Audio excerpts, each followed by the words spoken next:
bàថ្ងៃនេះខ្ញុំមកហាខ្ញុំពីបាទអង្គរបាទនៅប្រទេសជប៉ុនបាទបងប្អូនមកដល់ប្រទេសជប៉ុនបានដឹងថាអង្គរមានតម្លៃប៉ុណ្ណាអង្គរគេគឺ5គីឡូគឺតម្លៃប្រហែលយើងទិញបាន50គីឡូនៅស្រុកខ្មែរបងប្អូនក៏ថ្លៃមែនទែននៅប្រទេសជប៉ុនអញ្ចឹងពលករយើងសន្សំចាយតិចហើយតាសម្រាប់ជីវិតពលករបាននៅប្រទេសជប៉ុនបាទមានអីទេនេះសៅរ៍អាទិត្យបាទគេជូនទៅទិញអីវ៉ាន់នៅផ្សារអញ្ចឹងយើងថតបង្ហាញបងប្អូនយើងខ្លះៗទៅអំពីការរស់នៅប្រចាំថ្ងៃក៏ដូចជាការទៅទិញអីវ៉ាន់នៅផ្សារផ្ទាល់អញ្ចឹងបងប្អូនទស្សនាវីដេអូនេះដល់ចប់ទាំងអស់គ្នាបាទ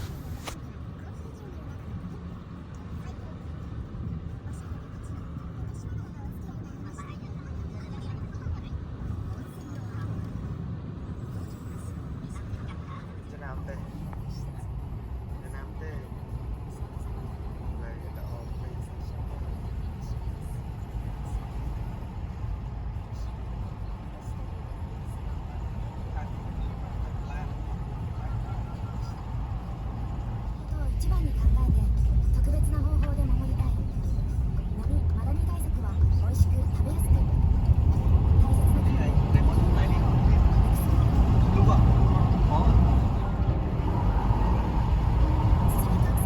装資材の会社法則。美味しいに一生懸命。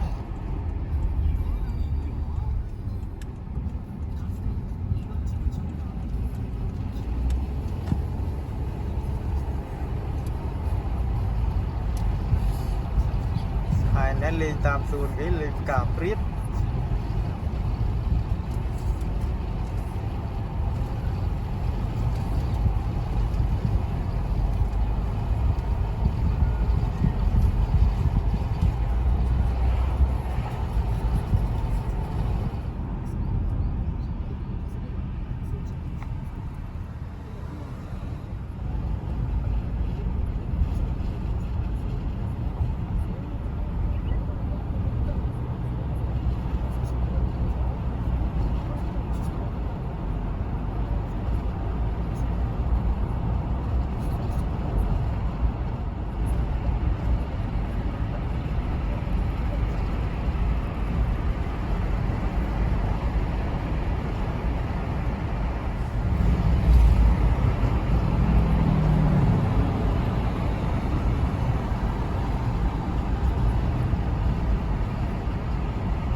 ហើយមុននឹងយើងទៅទិញអីវ៉ាន់យើងត្រូវចូលមកធនាគារបាទដកលុយសិន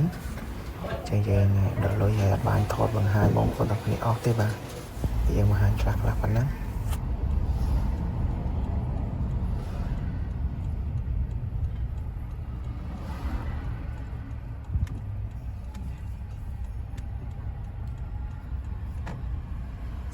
ហើយនេះយើងមកដល់ផ្សារហើយនេះបាទសម្រាប់ផ្សារ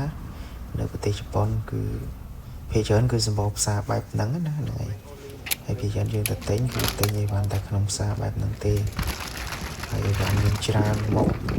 មានគ្រប់យ៉ាងតែម្ដងណាបងប្អូនហ្នឹងអញ្ចឹងបងប្អូនអាចទស្សនាទាំងអស់គ្នាបាទយើងបានថតទាំងអស់ទេយើងថតបានខ្លះៗបាទ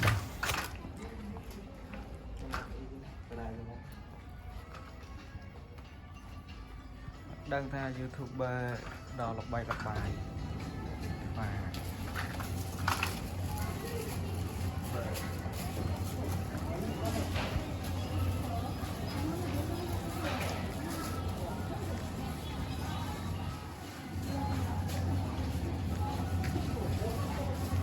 បងប្អូនមើលលឹកប៉ុណ្ណេះតម្លៃ1800វាចូល$10ជាង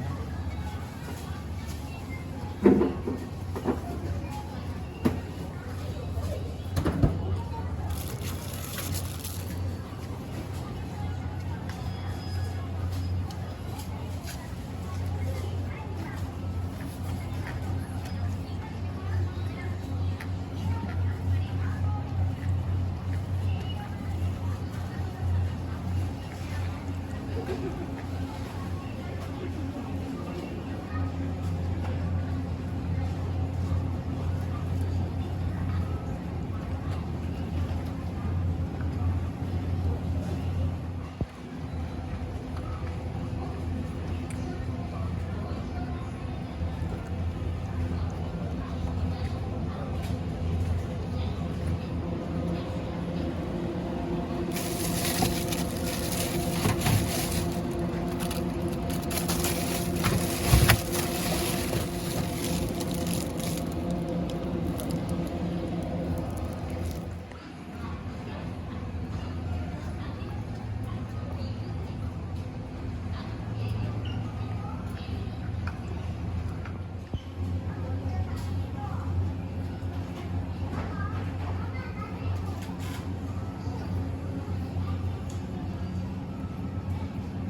រីសមុទ្រ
5 គីឡូថ្លៃ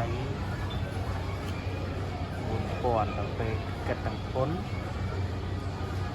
4,623 យ៉ែនក៏ 5 គីឡូណា